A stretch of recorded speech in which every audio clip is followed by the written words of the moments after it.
I wonder if Edgar knows what she's hiding. Perhaps I should have her remove it at breakfast. No, I have a better idea, she said, her smile growing colder. Go to the table and make sure you sit next to Edgar. There's someone I need to find. Soon after, the residents and guests of the Collins estate slowly made their way into the dining room for breakfast. There you are. I thought I would grow old waiting for everyone to come to the table, Percy remarked from his seat at the dining table. You are old, Edgar retorted. Well then, older, you. Tell me, how on earth did you fall in love with my nephew? Percy looked to Alessandra for an answer, clearly baffled by why such a charming woman would be with this difficult young man. What is there not to fall in love with about me, uncle? Edgar answered for Alessandra, not wanting her to feel uncomfortable discussing love. True. The Collins men have always had a way of making women fall for them easily. You should be thankful for our excellent genes, and your mother certainly added a bit of flair to your appearance. Are you going to sit next to me, Alessandra? I have more to discuss. Absolutely not. I will not allow you to bore her with endless talk about flowers and why all dirt is different. Sit here, Edgar commanded, pulling out a seat for Alessandra at the head of the table, far from where his uncle sat. Thank you, Alessandra said, settling into the chair. I told Lord Percy about my love for painting, and he wants me to paint some landscape for his home. Well, that's too bad. You're already busy with paintings for our home, Edgar reminded her. His uncle's request was simply a way to keep him visiting. I don't mind waiting. Take your time, my dear, Percy said, to Edgar's dismay. You'll be waiting forever because she isn't doing it. Since when do you care about paintings? I could ask you the same, my little nephew. Why is this becoming such an ordeal?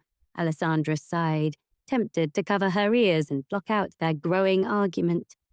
Am I missing something entertaining? Heather entered the dining room, noticing the tension. Lady Collins has gone to freshen up. Where will you sit, Edgar? At the table, isn't it obvious? Edgar moved from Alessandra's side and took a seat at the other end. Alessandra noticed the way Heather's eyes never left Edgar as he walked to his seat.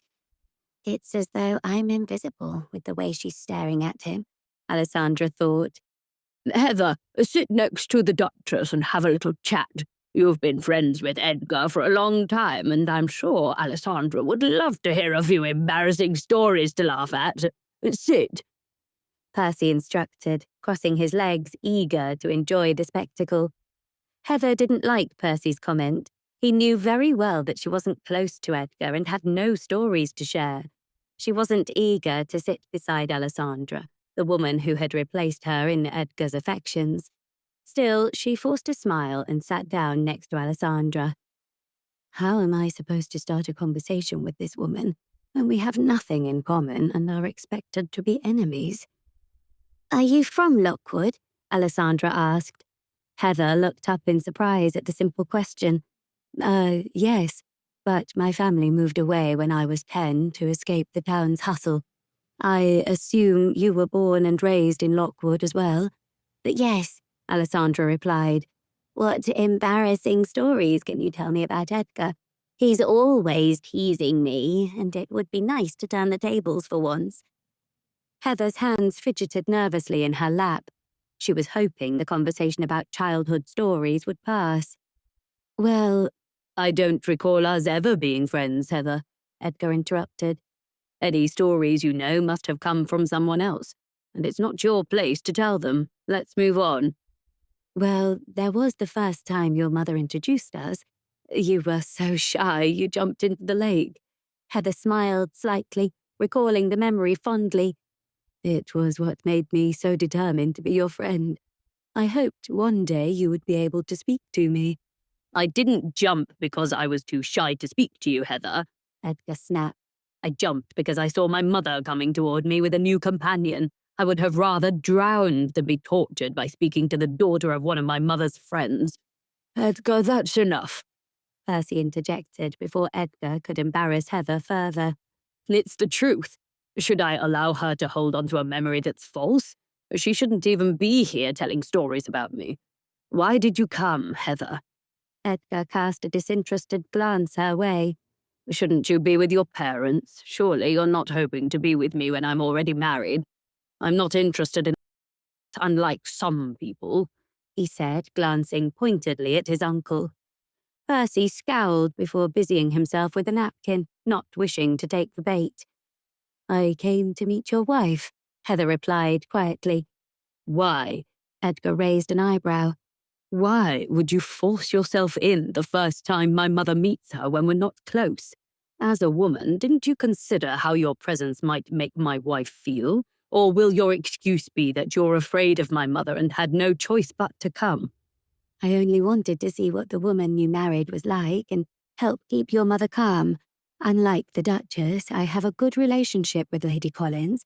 I could be a bridge to improve their relationship, Heather explained. I'm sure you didn't come here with that intention in the first place. I'll say this only once. Do not return to my home after today, Heather. If you're still afraid of my mother at your age, I will handle her. Whatever role she has you playing to create tension between me and my wife, know that I won't tolerate it if you act foolishly in the future. Edgar warned clearly. He could see how Heather might be used to stir trouble between him and Alessandra. Though they communicated well and had an understanding, he was not interested in being with another woman. Edgar decided it was best to deal with Heather now rather than repeatedly explain awkward run-ins with her. I understand, Heather murmured, her gaze dropping to her lap to avoid looking anyone in the eye, especially Alessandra. But she couldn't bring herself to stand by her words. Edgar's help would not protect her from the battle she would face by going against what Priscilla wanted. Men could never win a woman's battle against other women. Alessandra felt a pang of sympathy for Heather, but she wasn't willing to tolerate the woman's attempts to steal Edgar's affections. Heather was well aware of why Priscilla had brought her along, and Alessandra wasn't about to let it happen. She was grateful Edgar had addressed it quickly, preventing any misunderstandings from developing. Why is this room so gloomy? Priscilla returned, Jennifer following closely behind her. Edgar, would you care to explain why this poor maid was locked up in your dungeon? Wait, that's not the end. You've just had a free taste. Now get the full story on the Pocket FM app, link in description. Check out our next video and playlist, and don't forget to like, share, and subscribe.